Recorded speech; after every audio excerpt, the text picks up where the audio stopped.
back to Don't Waste the Chaos. I'm your host, Kerri Roberts, and today I'm excited to sit down with someone who has truly impacted the way I think about time, trust, and leadership. My guest is John Hall, the chief strategist at relevance.com and co-founder of calendar.com, a leading scheduling app that harnesses AI and machine learning to make our calendars work for us. John is also the author of the best-selling book, Top of Mind, and he's been recognized with some of the most prestigious honors in business, including the EY Entrepreneur of the Year Award for Best Emerging Company and being named one of the Business Journal's top 100 visionaries. You might have read his work too. John writes weekly columns for Forbes and Inc. and has contributed to more than 50 publications, including the HBR, Fast Company, and Fortune, just to name a few. He's consistently mentioned as a top influencer, a top leader, and keynote speaker. In fact, Forbes even named him the #1 keynote speaker to see. So I'm so excited to have him. John, welcome to the show. Thanks for having me. So let's go ahead and jump in. You've got such an amazing background, and I know we're going to have a ton of takeaways today. So let's talk about how you started your first business in college. What was the biggest misconception you had running a company back then? Well, back then it was more around my own just development. Like I was cocky, I was prideful. I needed to mature in ways that were like, I don't know, it's like you see some success back then and it almost creates this like business is easy type mentality where honestly, a lot of these things I got lucky early on from a standpoint of like my first business. I was just explaining to someone about how I just kind of naturally fell into it. I wanted housing in Columbia, Missouri, where they didn't have a lot of student housing that were actual houses dedicated for college students. Which makes sense. Now that I'm older, I don't want college students to buy me a ton. But at the time, I was like, I want to get some good housing that these college students are wanting. I started with myself as my first client and a group of my friends. Then I went and listened to others. And I think that that's the good side of what I did in entrepreneurship is I listened very early on what was valuable to people. And then I would go and find that. So I'd find out what type of housing they want, get it pre-leased, go and end up leasing, getting the bank approval, so getting the money loaned, and then I would go and get that property. So for me, I would say the good parts about me, persevering had to do with me, I guess, realizing that I can make mistakes and that there was actually a lot to learn at that age. And that's what, at that point, is that I always tried to follow the value, but at the same time is that the cockiness, the pride, those are the things that got in my way because things seemed easy. And then when, just at the unique times, then they hit you in the face. And then I think that's where you have to kind of adjust and persevere through. Yeah. And I think in entrepreneurship, ego is always something that kind of follows you. You hit some success or you have a good year. So I think that's something that I'm constantly learning at this stage in the game. So you've built companies, you've invested in startups, you just talked about developing real estate. How do you personally decide which opportunities are truly worth your time and energy? Oh, that's a tough one because so now I'm a chair of a holding company. So like we're involved in very like different things. It's very easy to get influenced by what you like to do. All of us gravitate towards things we like to do. It's human nature. And so I think that there's a reason why leadership is challenging is that it should challenge you to do things that you don't always love to do, but you need to do or that you have a strength to do. And so I would tell you is that it's balancing out the combination of what's best for the company, where my strengths lie. Because the reason why that's important is that I've been in states where I've been involved in things that I probably shouldn't have. There's better places for me to be involved because my strength wasn't there. But as a leader, I felt, well, I need to do that because I'm the owner of the company. I think that at first I had to realize that and say, hey, there's reasons why there's good people in this place that you hired and you got to trust them to do it. You got to support them and they're stronger than you at some elements. So it's identifying where my strength can be used, what's most important for the company. So there's a lot of times there's things like, unfortunately, I hate traveling at this point. I used to travel all the time, but I have a 6 and 9 and I want to be a good dad and husband. And that's a priority for me. But at the same time, I have to balance it out because when I do travel in certain instances at certain events with speaking and different things, the value that brings to the company is significant. So that's a strength, but not necessarily something I love to do. So I have to balance that out. But so when you look at overall how I view like leadership and where I can be best utilized with time, it's saying, hey, let's kind of combine those. Let's evaluate that. And then let's get outside feedback from trusted people that are like, hey, this is how I'm spending my time. Do you see this as the best use of it? Because a lot of times somebody will be like, well, have you thought of this? Have you thought of that? Because you get so siloed in your world. And so simplifying it down, you try and use my strengths, understand what's most valuable for the company, and then bring in the trusted resources to say, hey, am I heading the right direction? Is there something that I could be missing? And kind of combine those. That's really good feedback. And I love breaking it down in threes like that. So, not just buttering you up, but since starting entrepreneurship, I've read your book twice, Top of Mind, because it's really, really helpful. It's just a really practical, very easy page turner. I can read it while I'm on my bike. You talk a lot about building trust in that book. What do you feel like is one counterintuitive or surprising way that you've learned to build trust with people? Oh, for me, it's kind of what I did with starting a business, is listening and understanding the value. I call it content triggering in the book, where the best takeaway from that, in my opinion, is the habit of content triggering. It's because that's the whole point of Top of Mind, is that you're listening to people to understand what's engaging to people that are important, or stakeholders in your company, or just an audience that you're trying to engage with. So you're listening, you're identifying, and you have a process built in that's like great. Like there's a client last week that we were talking about their client content strategy. They're like, well, we think we should get this content. We should do this. We should do this. I was like, well, what does your customer want? They were like, well, but this is what our head of sales wants. I'm like, no, what is the customer? Let's actually listen to them. And I'm not saying that you don't have smart things to say, but true content triggering is listening to the people that matter most, engaging with them so that you understand what's valuable to them, then getting that and process where you can then create communication, sales strategies, things from that. And that's one of the best ways for me to add value, to engage people, because if you know what's valuable for them, you're getting them right information. Then what happens is you start going in their long-term memory more and more, the more you engage them in that way. And so for me, Top of Mind, that was like the big core step of it. Because once I started doing that with people, then I actually listened. And I found these like little moments. For example, somebody said the other day that they wish they had a Blackstone, or their husband had a Blackstone grill. And I was like, well, I listened to that, and I know that they were on sale recently, and I was like, and it was somebody who had done some good things for me, and I was like, all right, great. I listened in that moment. She found some value. I don't know her husband yet well. And then I want to have to look at this. Okay, am I respecting their boundary to do something like this for this person? Well, yes, because they just did things to help me out. But that is an example of like real-time content triggering, where I just picked up on it and then got it, then wrote a personal note to engage them, said, hey, I know you said that your husband would value this, and something like that. So I think that like that process, and whether that was a gifting example, but it could be a content strategy. It could be you're trying to help your sales. There's just so many things you can do if you just start that listening process. Then you consider that a trigger, and that results in a reaction to do something that could engage the other party better. I think so many times as a business, we're wanting to think of a corporate strategy or a business strategy, but I'm hearing you say it's a personal, an Yes. individual strategy. Yeah, that's actually the biggest thing that I run into when I'm speaking in front of groups, is that they want it to be as well. Actually, like I try to say, it's like, if you want real change, it has to be the true natural change in the person, and not just like a strategy. Because if you start doing it as a specific strategy, then it becomes transactional, and you're like, okay, how can I game this? How can I do this? But if you actually, as a person, are like, this is who I want to be as a human, it's unbelievable how it can affect your personal life. Like one of my good examples, or my speech that when I was hitting the road, it was my first Top of Mind speech. I talk about how I did all this content triggering with all these people in my life except for my wife. So, and at that time, our marriage was not as in the best scenario, because I'm so in my my professional life that I was even missing out on content triggering my wife. So like, how can I better serve you? What's valuable to you these days? How can I, like, the simple questions that are super valuable as a husband, I was failing at. So that's an example of, once I started saying, well, no, that's who I want to be, not just in my professional life and my personal life, then things become more natural to me. So it's not like I'm trying to do some strategy for work. I'm just saying, this is the type of person I want to be, that's adding value, engaging others. I'm staying top of mind in these meaningful ways. And not only has it affected my professional career in a good way, a lot of my personal relationships have become a lot stronger by me just acknowledging this is who I want to be, rather than a work strategy. Hopefully that makes Mm, sense. it does. So tell me, you're obviously a busy guy. You've got a lot going on professionally and personally. So how are you prioritizing your time to make sure that you've got the margin to think about people in this way?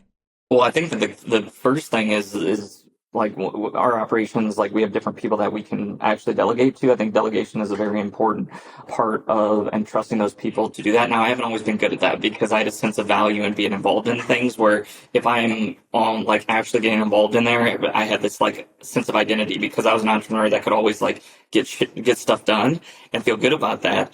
and then I lost my identity a little bit when other people would get stuff done, and I'd be like, well, I was used to doing that sale, or I was used to doing that. So it was a psychological thing that I had to get past, and it's also a pride issue. It's like, was it best for the company?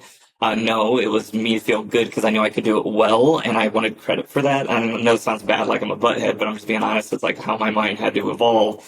And then when you realize that when someone else on your team succeeds and they can cover you without like crap hitting the fan, that's the true success in building a company. And so for me now, I do have a lot more of, those types of people around me that I can trust. I have a great relationship with, and it allows me to prioritize either the things that I want to at this point, or things are going to be the most, like, kind of the beginning of this, like aligning my strengths and what's most valuable for the company. And at this stage of my life, I've worked really hard to try and be able to choose and prioritize what I do. So I just had lunch with an old friend, and he was like, thanks for making the time. I'm like, I care about you. You're important to me in my life, so I'm going to make time. I had breakfast with an old exec from my last company. She was like, thanks for taking the time. I wanted to, I don't want anybody to ever say, I know you're busy. Thank you for making the time, because if they truly understand that they mean something to me, then I want them to know that I will always prioritize them in this ecosystem that seems like it's busy. So, yeah.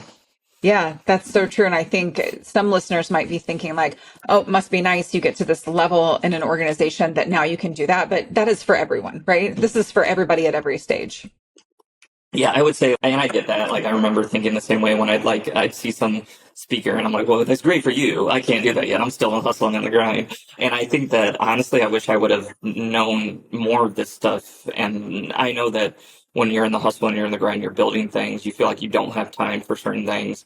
But I would just say, for your own mental health, for your activity of recharging, honestly, a lot of times it's like with important relationships, sometimes those people are your biggest advocates that will create opportunities that you didn't even know like would have existed. Like, I've gotten some great talent from those meetings. But for me, I would say that just, yes, at the stage that we're in right now, there is a little more time that I can do that. But even when I was in the grind, I tried to make time for the things that matter most, but I could have done it better. I think that's a big entrepreneur challenge that we all have to prioritize. And I think, like, for me, one of the activities I do is every night before I go to bed, I write a list of some of the things I want to get done in top 3 priorities. This kind of comes from the Miracle Morning as well. So Hal Elrod, who's a friend who wrote that book, if you just download a template of the Miracle Morning, it talks about, hey, wake up and, work out, read, do your affirmations, visualize what your day could look like. But one of my favorite parts of it is like, what are the 3 most important things you want to accomplish today? Well, I took that, and the night before I go to bed, I'd say, hey, these are the things I want to accomplish. And as long as I accomplish those things, I consider the day a success. Now, if I don't get to those, I have to ask myself, like, why? These were the 3 most, I didn't give me 25, but I said 3, and I still couldn't get to them. So that's a problem with me. So I think doing certain things like that, where you're naturally prioritizing and being thoughtful, because if you don't do that and have that structure for someone like me, I'm going to be all over the place. I'm going to be like, oh, my buddy Terry from across the way stops by and wants to hang out. Well, I want to hang out with Terry, and I love that, and I will make a little time for that. But if I don't have those 3 priorities done, like, I have to acknowledge that, like, social John needs to maybe calm down a little bit. Now, if those are checked off a little bit, Terry, come on, let's go have a beer. It's fine. You get this. I think that you have to create these boundaries for yourself to still be productive, but also not tame yourself in a way where you don't get to enjoy the things that you're meant to enjoy. Yeah. That's good. So let's talk a little bit about keynote speaking. Forbes named you the #1 keynote speaker to see. What's something that you obsess over when preparing for a talk that most speakers probably overlook? Yeah, so it's funny as it is that, like, I typically get pretty good speaker ratings, not because I would say I'm a great speaker. This is funny. I've been telling people that, like, ratings are more than just about the speech. And I think that there's better speakers out there. Like, I've seen, like, people that are just, like, super inspirational. They're funny. They do shows and stuff like that. I don't think that that's my thing. What my thing is that when I go to speak at a group, I try to humanize myself, like, where I show up early. I'm shaking hands and meeting people. I don't go behind the stage and act like, hey, like I'm above people. I jump off the stage and will talk to people. When I do Q&A, I ask for their name and I actually shake their hand and say, it's nice to meet you. Afterwards, I stay for, if there's a dinner or there's something that I can be helpful with there. So I would say that, like, one of the things where they drew attention to me, which was kind of like when I did get covered in this way, they were like, yeah, with, like, these people really liked you as a speaker. I used to have this, like, thing where I'm like, yeah, it was a great speech, but now I try and say it's more than the speech. When people are hiring you, they're looking for you to entertain, but they're looking for you to make a difference in their core company. And I tend to be a little more, and there's a, Jay Bear was one of my first friends he's a pretty well-known speaker, but he always showed up beforehand and he engaged people and he asked what their problems were and their challenges were. And I saw him as a younger speaker, and I remember always looking at that. I was like, man, that's really cool that he does that. And so I think I tried to learn from those of people like Jay, and then made it my own. And I kind of said, okay, well, I'm going to do that at the beginning, but then I'm also going to follow up. And then after I speak, I'm going to message the organizer and say, hey, here are some things that came up. How can I be helpful to serve you? And I think that surprises people when I speak, because they're like, wait a minute, we just hired you to speak and now you're asking to be helpful beyond that. And sometimes if I have a friend that sort of like writes for a publication, I'll be like, hey, this is somebody who hired me to speak. They have an awesome story. I think you should do this. And so I think that goes back to the like adding value for others. And I think that I might be like a B minus speaker if I'm being very honest, but I think that some of these other things help me become an A plus speaker. And so that's why I always just try and be real with people. I'm like, when you have the opportunity, and I'm playing to my strength there, because even though I'm probably not the best from a delivery standpoint, I want to be the best by bringing my skill set where some of this other stuff that I was telling you, this personalization, that is me and how I'm built. So I try to play to that strength. So hopefully that makes sense when it comes to like speaker strengths. I just am trying to be honest. Yeah, no, just bringing a ton of value. How do you practically, like knowing that you're leaving a speaking engagement, you've probably got something else on your calendar following that. How are you setting a calendar reminder or a task to be like, okay, follow up and see how I can help these people? Or is that just your brain is a steel trap?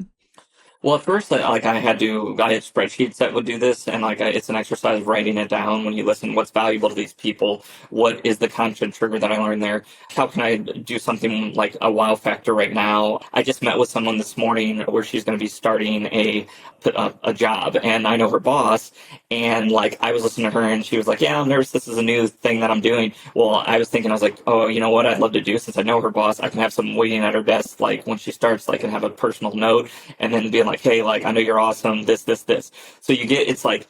For me, that is something that I would put in the spreadsheet in the old days. And after you do it for a long time, then you just start listening. And now it's a high. I have a dopamine high when I do it now, but it took me a while to kind of create these habits where you can be like, okay, what would enhance this person's life? What would make it so that they are like my actions and things that I know about them can help this relationship, or I can help them succeed. That's one of the key things. Like when you help others succeed, that's the best way to build trust. If honestly, if like an intro, let's say somebody's, hey, by the way, how can I keep an eye out for you? If someone says, hey, business leads, I'm like, great, that's okay. Like I want to know, like that's not salesy to me. If business leads are, tell me what type of leads they are. Tell me what their backgrounds are.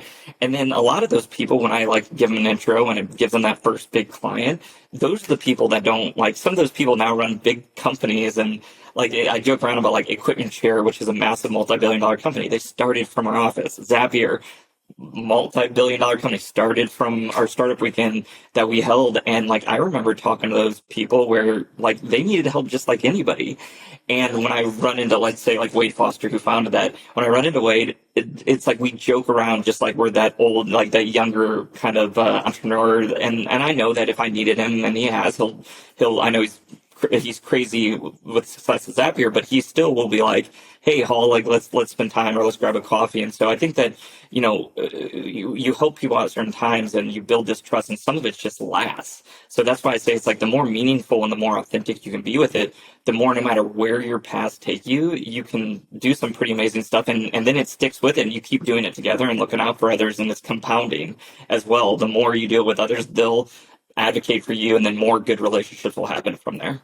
Yeah, it's so beautiful. And everything that John's talking about, you can literally get all of this in top of mind for the most part. So I highly recommend, if this episode is impacting you at all, I highly recommend, and I'll put it in the show notes, that you pick up a copy of that book just to kind of reinforce these aspects in your mind, because it'll change the way that you interact with other people. So let's talk about culture. You're known for fun work cultures. What's the quirkiest or boldest culture experiment that you've ever tried, and how did it go? Yeah, I mean, it's thanks for the compliment. That's like, but what I would say is fun isn't always. I was just talking to a friend. I've messed up so many different ways in culture, and I'm always still learning. Even when you feel like you just got to figure it out, you're like, great, I know the balance, and I still didn't nail it. And you're gonna have some other challenge with you. I've been through the stage where you do the ping pong and the fun, like we have a sweet office, and it's like Yeah. I've been through that, but I don't know. Like the more I've learned about cultures, like people want a place where they can collaborate and not feel like they're on an island, and that they can feel valued, and that the work they're doing actually contributes to something that they either believe in or they want to work in a group together. So it's as much as I've tried to be like, hey, we're going to pay for you to, we're going to take the team to Disney World. We're going to do, yeah, I mean, I'm known for doing like some pretty extravagant, crazy things for employees, but I would say that that's not been the thing that has kept the people that tend to be the most loyal, the most productive, is setting them up for success in a position where that they can be valued and collaborate, and as a team, it's nothing beats it. I don't care what cool office you're in. That's just something. I think people want to feel valued and they want to be on a journey with others and not feel, alone. And I think that especially in the entrepreneurial world with all the things that are thrown at you, I was talking to a property manager friend the other day where property management, that work sucks. Are you kidding me? You could just listen to people complain all day and like his people are all happy and they've been sticking. He has no turnover. And I'm just like, I was like, what do you do here? Because that is pretty impressive. And he's part of it is we know we're going to be dealing with this crap and we bond and we tackle the problems together. We know we're adding value to some of these places that need good housing and this. And it was just unbelievable and this is a new entrepreneur that I've known for a while. And I was just complimenting him. I'm like, so like, how are you doing this? Because I've done this multiple times and I still misstep and I still do the wrong thing. So I would just say it's consistently learning and not acting like you figured it out, because just when you figured it out, something happened, or you feel like you figured it out, something happens where you become complacent, and then there's like this weird click that formed that you never even knew, and then all of a sudden then it explodes in your face. And so, yeah, I still don't have it figured out, but I think it's constantly learning about those things. So when I hear you talk about like meaningful job assignments and clarity on the role and how they can make an impact, my mind goes to, well, we have to have a clear job description. We have to have metrics for the role. We have to have good performance management or clarity around what that looks like. How are you doing it? Because I know that's like my HR mindset goes there. So how do you make sure that they understand how they're impacting the organization? Yeah, I think transparency and aligning how it affects the company is a really important thing, because sometimes we forget, yes, there's performance metrics for yourself, but then also this is how your metrics affect the company, and this is how our future, because a lot of times I feel like when people don't feel like they understand where the vision of the company goes, they feel like a little disconnected from the company. So I try to be really good on the vision of the company and what it means for you. So now we're saying, here's the vision, here's where we're going, here's how your part plays in it, here's your performance metrics. And then the key thing is, here's how I'll give you an example where I screwed up, is that we were buying up these companies, which was super exciting for our holding company. And I was telling them, I was like, guys, we're buying these companies, it's going to be great for everyone. And, I'm thinking that this is great and this is exciting, but we had a couple of people that were a little demotivated because they ends up, they didn't really know how that affects them. And I'm not saying they're selfish people, because it's not like they're selfish. It's more, they didn't know how it affected them. So they just kind of just sort of like, this isn't good news to me personally. Like, it sounds like you guys are excited about it, but they're like, how does this affect me? And I get that, especially when people have children and things, and they're saying like, hey, I'm, working and putting an extra. And I think that like, that's an example of that was a miss. So now it's saying, okay, well, guys, here's like what we're doing, and here is a percentage of the profit that will come to you from this venture. And so we try and align that. And the reason why is because your actions this way are going to affect the success of this one in that way. So we can cheer on together. So it's more, even though I felt like I did everything right, from hiring the right person, setting their own performance metrics, buying exciting companies where I feel like people are going to be excited to be a part of, I missed this one connection in between there and ended up, to me, failing. Like, that's a failure, because somehow that person did not know what their actions were going to do there, and they weren't motivated by that excitement where I just assumed they were. So I would say that that's how important being thoughtful through that process is, because it's very easy to like, for me to be like, well, doing awesome stuff set you up for success, now I'm mad because you're not grateful. So like, that was something that I had to learn and say, okay, that's not the case. It's not like they're not grateful, but as a leader, I have to make sure that each one of those things is in a good place. And also, we're aligning compensation very clearly with that, so that they can feel valued and feel that reward.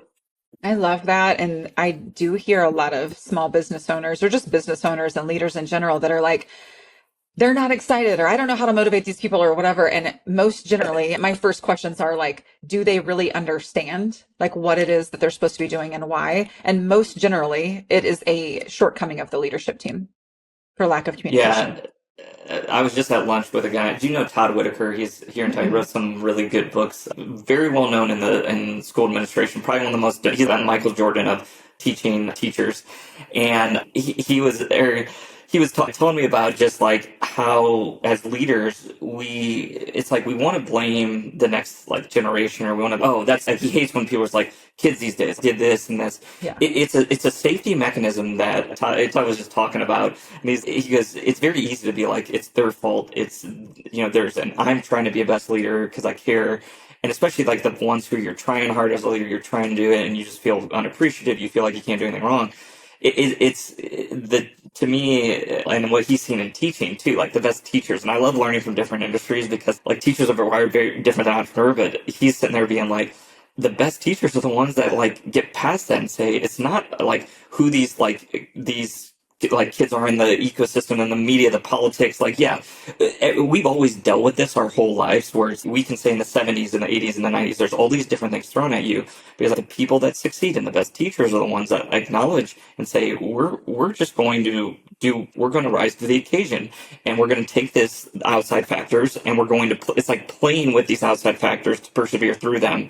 Those are what real success is. And the same thing, what he was saying about teachers, that teachers do the same thing, is that when they stop blaming kids, like he was talking about participation trophies, and he's like, everybody complains, but there's so much data on participation. It's not about the freaking trophies. It's like, what you miss is like people blame participation trophies for their own failures in doing something, but it's easy because most people are like, well, every kid gets a part. Even I've been there. I've been like, are you kidding me? We're getting this many participation trophies again? And he's like, John, and he just told me it's not about that. It is about the true challenge here. That is a fake problem that is just easy to get everybody to not like. But instead, say, what are we doing in this situation with this child to teach them so that they can thrive in this world? Same thing with employees. Let's not say the participation or there's some, oh, I don't know, like employees these days, they suck, they're so ungrateful. Instead saying, hey, there's a reason why I'm rewarded as the leader and I get the benefits of entrepreneurship and leadership. And it's for me to be able to rise to the occasion and overcome these so that we can succeed. So that is on me. And if we're not failing and I'm blaming someone else, that is on me. So it took me a while to get there.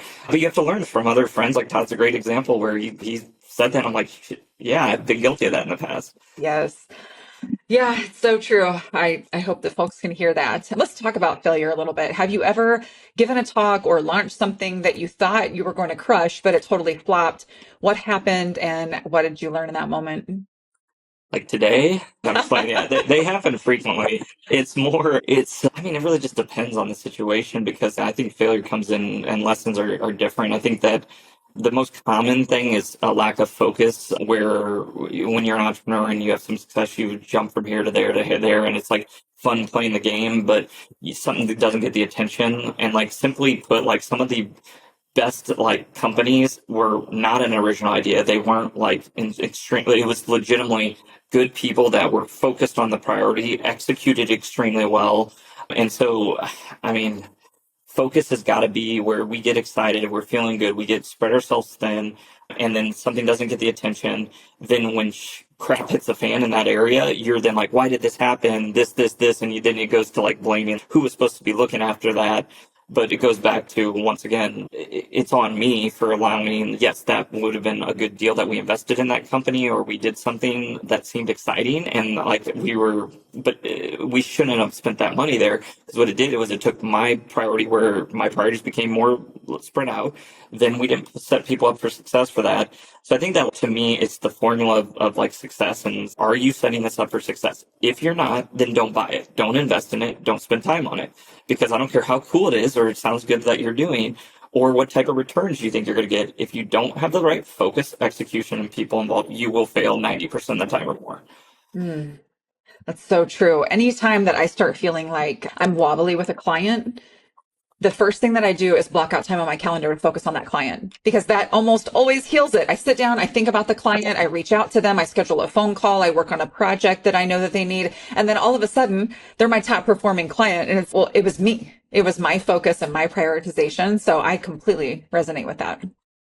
Yeah, I mean, people like you, like you've always been talented, smart. If you're going to spend time on something, it's going to work. That's the funny thing is I think you've been given gifts and certain people have been given gifts that it's almost you've been given these gifts and the only thing that can at a certain point get in your way is you by spreading out or getting too excited or this. And so, yeah, I mean, I think that a lot of people are given gifts and they focus, they're able to execute and they do some amazing things like you've seen when you focus. And so I think that's probably the biggest mistake that I see constantly in entrepreneurs or pride and ego. It tends to be more in male entrepreneurs over female, but I've started companies with both male and female. My female co-founder was more about once she got the confidence that she was like a force, which, my Kelsey Raymond was my last co-founder. And once she realized she was a force of nature, it was like, you can't stop her. She's awesome.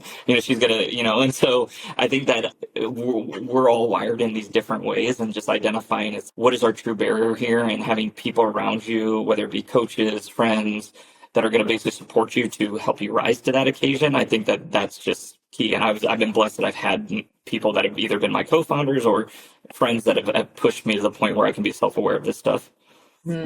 That's so good. You mentioned transparency earlier. I preach on that very often. Has there ever been a time when being too transparent backfired? Because I hear this sometimes from business owners where they're like, oh, now I've set the wrong expectation. So tell me about something like that.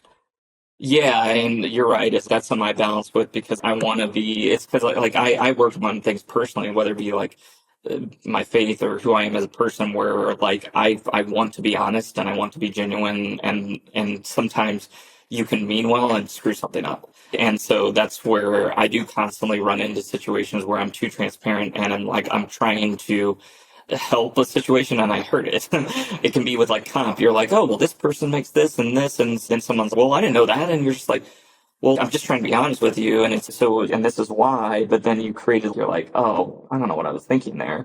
And so I would say that a transparent, like what I try in my role in transparency is that I take a step back and I'm careful with how I deliver something unless I know that there's a 90%, unless I feel like there's a 90% or more success rate of me being transparent is going to be positive. That means that you're pretty dang sure that if you are transparent with this, it's going to help. If not, shut your mouth because like you need to take a step back and be like, even if you're trying to be like, yeah, I was trying to be honest. Yeah, no, like a lot of times if my wife asks me certain things, like I'm smart enough to be like, yes, and this is, I talk about the difference between being nice and kind.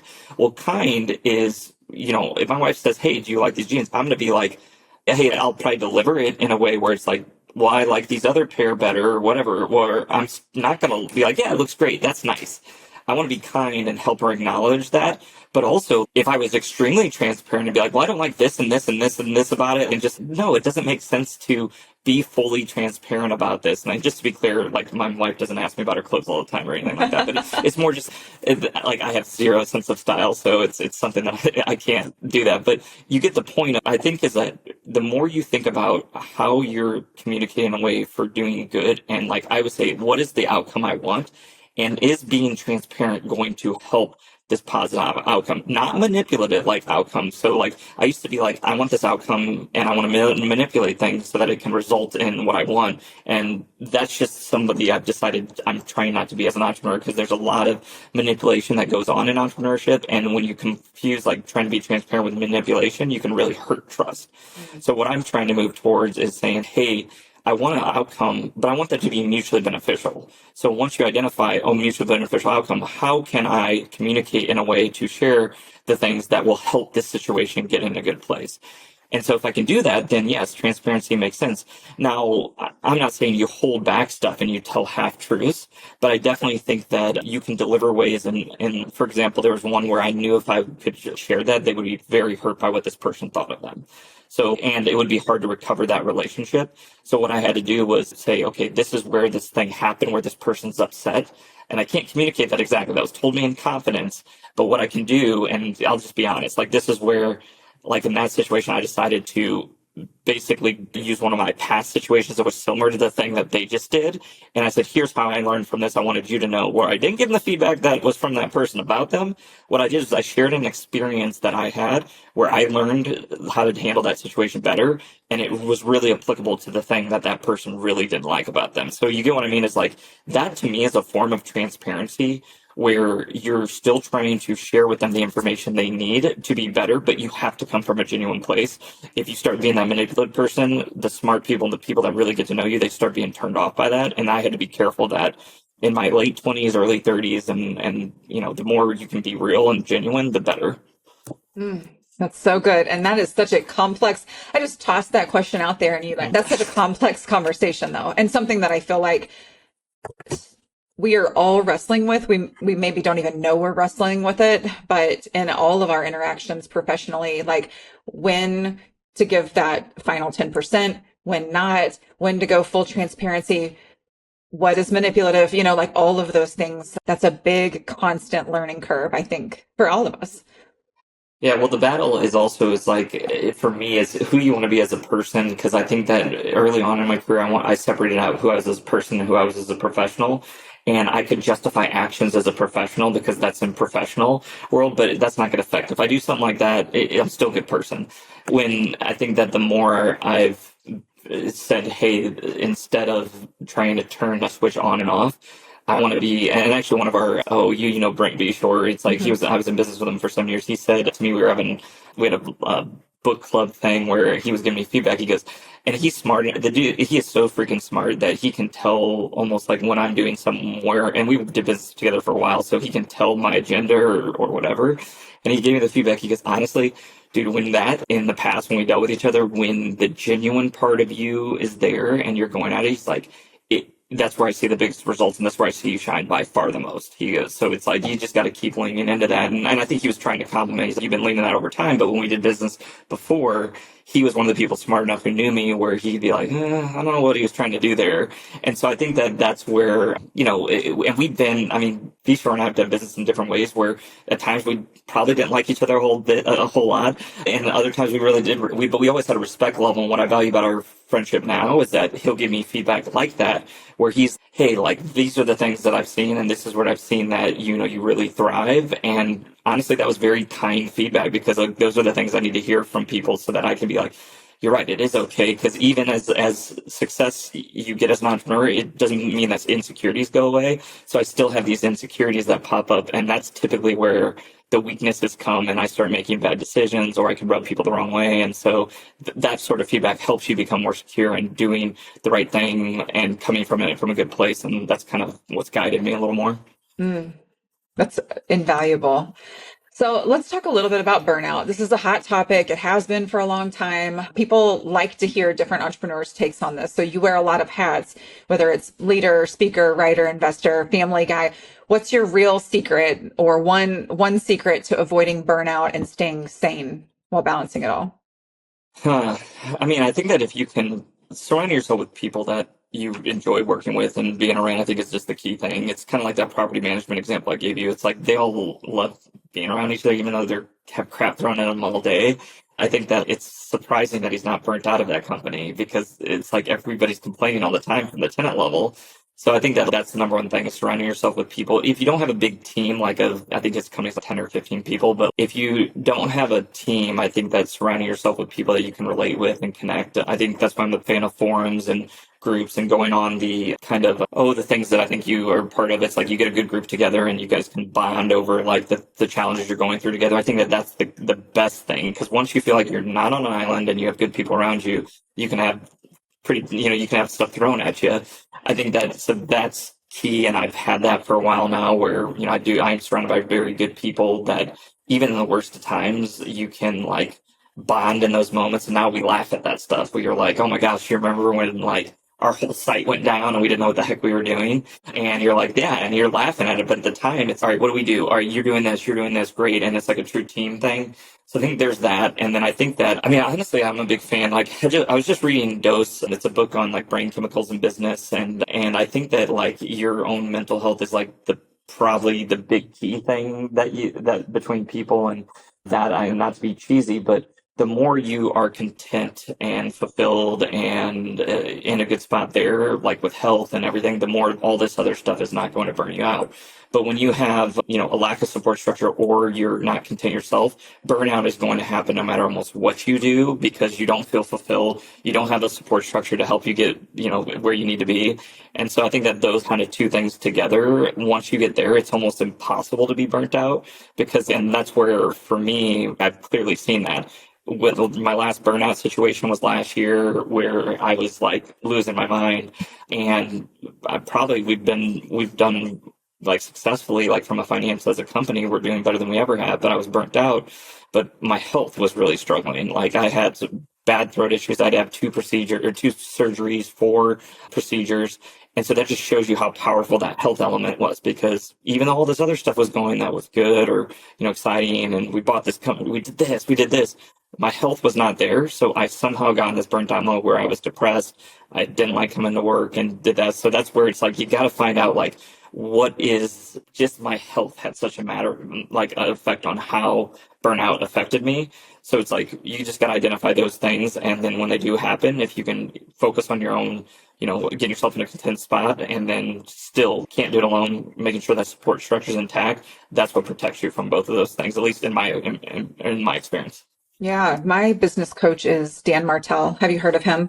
I know Dan, yeah. I've known him for a very long time, even like 30 FM days. Oh, okay. So the funny thing, like he started out with this, well, of course, SaaS Academy and all of that, but he's got his business coaching now, which I'm a part of, the elite coaching group, but he also has a health spinoff of it. And so many people who are in the elite coaching group are in the health side. And he's not like a personal trainer or anything like that. No. However, he's in great shape though. He is in excellent shape. He is crushing it. And you can, just by looking at him, you can tell, but he preaches this all the time, that this is such a huge aspect of his business success. And I see so many professionals now kind of dabbling on that like health and wellness side. And my business launched 2.5 years ago, and I feel so confident that if I wouldn't have been focusing with my health and my marriage simultaneously, I would have pooped out. Like I'm tough, but it would have been too hard. There would have been times where it would have been easier to go back and have somebody pay me $250,000 to work in a salary and just go back. It's hard. But because I was like focused on my health and my marriage was in an excellent place, that I was like, I'm good. This is messy, but I'm good. And I love hearing you talk about that, because it's something that so many people shelf when things get hard in business, but it really should rise up as a priority. Yeah, no, I love how you brought yourself up, because I've known you for a while and I'm proud of what you've done. I know you can easily be successful at pretty much any company you could have got so many corporate jobs at a high level. And I think that it was cool to see you even acknowledge what you wanted to do. And nothing makes me more excited when there's a connection that I care about, that I think is awesome, that goes and does something like you did, and then you succeed at it. And it's been cool to kind of follow and see you succeeding more at it, because there's I was just giving an example, Brittany Hodak. I don't know if you've ever heard of her, but she's comparable to you, where she was an exec, and she basically speaks on super fans and gaining a really loyal kind of a brand. And she was a great example where she was same way. It was like, hey, I'm on this executive track and I can make a ton of money. You would have kept climbing just as she was. Amazing, smart people always have a place in corporate, especially when they're effective. When they get crap done, they're going to be super effective, because a lot of corporate stuff doesn't. So you come in, but you can also rock feathers, or you can rock things up and you can shake things up, where then people are like not acceptance of it. So it's like with the people like you and her, what I love is like, go do your thing. And honestly, you're probably going to thrive. Now, it's going to be scary at first. I remember her first going out and being nervous and scared. But I think that feeling's funny. Like, now that you're doing well, she's doing extremely well. She kind of, I think, would laugh at that moment when she was nervous, because now she's like this in-demand speaker, but she's able to thrive in this environment where, it's not like the $500,000 or $250,000 base salary where you're super safe, but it's using the gifts that have been, like, you guys are a good example of people who've been given gifts. I hope I've been given gifts as well, where then when you actually own that and say, I'm going to take these in the entrepreneurship world and I'm going to thrive here, that's my favorite thing as an entrepreneur, is when I see fellow entrepreneurs do it. So it's been cool to see you and amazing people like her do it as well, because then you see that when you get a following or you have other people you're serving and you're paying it forward. It's just really cool to see. And that's, to me, like one of the big parts of entrepreneurship, is that once you see the success, and I know you will pay it forward and you'll be helping, and you're already helping other entrepreneurs out. So I love seeing that. So I just had to point that out. Thank you. And I wrote her name down. I'll have to go give her a follow, because honestly, I've been looking for, I love being surrounded by other people. I mean, other people in general, but like me, you know what I mean? That had the corporate track and then stepped out, because this is a wild freaking ride. It's so crazy. The confidence that I had in corporate, that like, I can get anything done. Now, you're right. I will ruffle some feathers and I'll be disruptive to a certain degree. But most of the time when a business recruits me, they know that, you know, they're looking for somebody to come in and be a change maker. And so that's fun for me. But applying that in my own business has been the most humbling, raw, vulnerable thing that I have ever done, because failing in somebody else's business was not, it was personal, but it's not near as personal as like in my business being like, what the fuck am I doing? Honestly, you know what I mean? What do I do next? Like, I'm freaking asking AI to help me sort this out. You know, like, it is so humbling. It has changed my life. And I know this has only just begun. I have so much to learn. Yeah, you just nailed it. That's better advice than I could have given on this podcast. So it's like that legitimately is probably one of the best things that you articulated extremely well. But yeah, the more you kind of, when you go through this and you have those things set up, it humbles you. It puts you in a situation where you can think clear. And you start, like, for me, I've had so many reps of this because I started when I was 18. So I've had so many reps. Like, one of the examples I gave the other day was I was fortunate where my dad gave me some really good advice early on. I was 20 and I remember getting my butt kicked as an entrepreneur at planning and zoning. I was trying to get this zoning done and I got my ass kicked. It was like 7-0, where the head of planning was like, good try, little kid. You don't know where you're, I mean, he was we're friends and he's like super respectful, but he was like, yeah, good try. And my dad said, John, and I remember I was playing volleyball at the Deuce here and I was like, I'm just going to go drink and party and just whatever, drown my sorrows. And then I call him when I'm about ready to do that. And he's like, John, he's like, that's happens. Like, sometimes you get your butt kicked in a certain area, and I've seen so many people turn something from P&Z, like planning and zoning department, to city council. And I was like, so you think I like, he's like, dude, no, he's don't. And so I didn't go out and drink and party that night. I was like, okay, found out who the council members are. I got scheduled the next week where I took them out to eat. You can't take them out to eat, but like I met them at their office hours and met with every single one. Well, 4 weeks later, and this was one of my best, like, from a return on money standpoint, real estate deals I've ever done.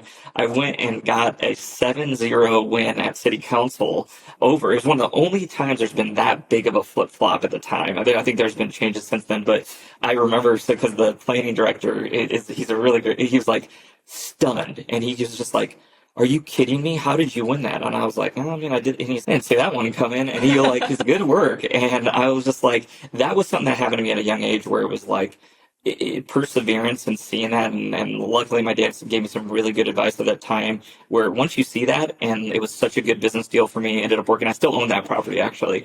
And when you see that happen, then everything else sense, you're like, oh, shit's thrown at me, we'll figure it out. And once you get that, then people are like, wait a minute, you're not mad or upset. I'm like, well, no, I've been through this 100 times, where somebody crushes your dreams and you feel like the world's against you. And part of it now is like, how do we figure it out at this point? Very rarely not going to do it. Am I in an oh shit point, like really oh shit point, where it's like, I can't do anything and it's a helpless feeling? And then at that point, you just gotta do your best to get out of a bad situation. And that's only happened maybe a couple times in my career, where it's like, crap, there's nothing I can do no matter what I've tried and whatever. So now I need to just say, hey, I'm acknowledging this failure, and this is how I'm going to learn from it. And also, this is how I get out of it without having bad damages from a financial point that it sets you back. And so I think that does happen with almost every entrepreneur. And that's where I've seen people like, get up to 100 million, 200 million. And then all of a sudden, boom, something happens. And legitimately, they just didn't protect themselves enough, where now they're like, lost it. And those are like the people who've lost that much money, it's so hard for them to recover mentally. And so, but others where they like made some mistakes on their way up as a business owner, when they were maybe 500,000, a million, 2 million, they don't put themselves in those situations, where they tend to handle those things a lot better and push past it. But I just think it's so important to have that mindset where, okay, always learning, always trying to work in a direction where even if I fail, I have certain things protected where I know shit's going to come at me. And then this is where I'm like ready to react to that. And that's what makes me the leader who I am. And so then it becomes kind of a game in a way. Not game, but like part of the value that I sense in myself is that I'm a person who can have crap thrown at it or at me, and I'm going to try to work together as a team to get past it. Yeah, absolutely. It's what Marie Forleo says, like everything is figure outable or whatever. And when that came out, I was like, oh, that's kind of cheesy. I have said it probably 100 times in the past 2.5 years. Like, it's figure outable, like we can get there. So my show is called Don't Waste the Chaos. Looking back at your own story, what's one piece of chaos in your life that in hindsight turned out to be a gift? I mean, there's a lot of them. One piece of chaos that turned out to be a gift. I'm trying to think the best ones. I mean, the first thing that came to chaos, but this is like a weird one, is just the kids. The kids are chaos sometimes, but it's legitimately the best thing that's happened. I didn't want to be like, oh, my kids are chaos. No, I mean, if I'm applying it to business, I don't know, like, for example, I was given this one, like, I exited in my first company that I was partners with Kelsey, where it was like Brent, Kelsey and I were all in business, and like we exited. And after that, like, situation where you're trying to like kind of get grounds where it was kind of chaotic. And even me, like, I'd gone from running 100-something person company to kind of starting things up again. That was something that was challenging, and managing the relationships of an exit while having a new business partner. Well, that was very hard for me because, like, I think that to apply that to really anybody listening, a lot of times we're in situations like in that one where you feel, okay, well, it's almost like I had an identity, I had this safe space, and now it's just being completely challenged. And not only, it was almost worse than when I started out, because you have an expectation on yourself then because you've seen success. So if you feel like you're failing at that level, you almost feel like a really big piece of crap. Like when I was 18 and 19, it was hard to be like, I was like, look, I'm trying to hustle and this is my first try in doing it. But when you've seen success, I even put more pressure on myself there. And I think what was helpful at that point is like, I stopped being such a hard judge of character, or a hard judge on myself, and being like, hey, like, honestly, just do your best. You can always go back, and you have friends that will hire you at one of the bigger companies, and you can always do that. And so it's like the idea that, like, and it's almost like you just got to stop throwing yourself a pity party. And I think that because it's like you're given so much, and like I've been so blessed, and it's like I have these safety nets all over the place where it's like, what the heck is wrong with me? And so I think that's negative self-talk is like the worst thing you can do in those situations. And I think that having the attitude where once I got to the point where it's like, I'm just gonna rock out. I'm gonna have fun doing it. Those two things: focus on my own, personal development, my health, those things, and then the other thing, surrounding yourself with good people. I just want to do that and see. And so what was funny from that is like a lot of that chaos ended up resulting in multiple of our businesses that have done extremely well, and even certain things that I had to go through the chaos to end up like hiring certain people. There was a couple of people that got laid off from my old company where it's like, because of certain things with the chaos, I went to them at a time where they got laid off, and I was like, well, I need people. And one, her name's Emma, I was just talking to her this morning. She's super happy and thrilled where she's got 2 kids. We've got this great part-time arrangement where she works with, but without the chaos that I went through, she wouldn't have been on this journey with us, and we wouldn't be where we are today. And so I just look at that as, that stage, and, it was, and I was reliving it today because I was meeting with one of my old teammates, and I was like just talking through it and like how it was so worth it. And I don't have any regrets there, even though there's things I could have done better and handled in a better situation, but I don't have any regrets because I see so much good around me and some of the good things that have happened because of it and the success, and it makes it all worth it. And that's where, to me, the best entrepreneur journeys are like that. And when you have that mindset where you're like, you're going through these chaotic times, and it's for a reason. You are being challenged for a reason. And as long as you keep going down a solid path that we've kind of been talking about, there's always some light at the end of the tunnel that ends up showing that wouldn't have happened without that chaos. So like for me, that was one of the bigger ones. Yeah, that's awesome. Well, before we wrap, anything else that you want to throw out there before I close? Oh, no, just thanks for having me. It's like, I always love chatting with you, and yeah, it's good to keep helping other entrepreneurs out. And this is a challenging world. It is, every day I'm talking to some entrepreneur, somebody who wants to be an entrepreneur or business owner, and there's no shortage of challenges. But I think part of the thing that gets good people, because it's not just I want entrepreneurs that are successful, I want successful entrepreneurs that are good humans and good people that can, have a net positive on people. And that doesn't mean they have to be saving the environment. It means like they need to be looking at it from I want a net positive on the world and not just concerned about myself. And so just keep serving others as you are. And I mean, that's the point that will help this next generation of entrepreneurs and these up and comers, come up and succeed and have a better mentality and learn more. That's the whole point of passing down information between generations. And so keep doing that and serving others. And if I can help somebody out along the way, just let me know. Okay, I love that. And we will link ways to connect with John in the show notes. Thank you so much for joining me today. I know that our listeners are going to take away not just the practical lessons, but also the encouragement about leading with transparency, creating cultures that people actually want to be a part of, and not wasting the chaos when life throws curveballs. So if you want to learn more, take a look in the show notes, pick up the book Top of Mind. We'll link that in the show notes as well. As always, don't waste the chaos, embrace it. Until next time.